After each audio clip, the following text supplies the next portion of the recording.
ГСП онлайн. Городские новости сейчас. Четверг, 13:00, средняя школа номер 10. Впервые в Ухте проходит региональный семинар по робототехнике.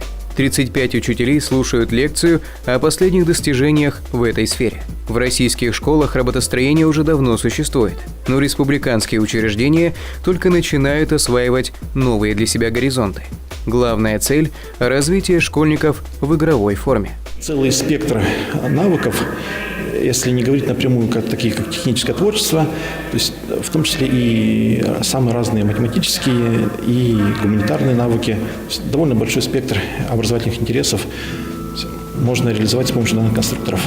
На сегодняшний день в Ухте необходимые конструкторы есть только в школе номер 10 и в Центре юного техника. В планах внедрение кружков робототехники во все школьные учреждения. Для этого в апреле проведут семинар для руководителей всех средних учебных заведений. Однако закупать конструкторы школам придется самостоятельно.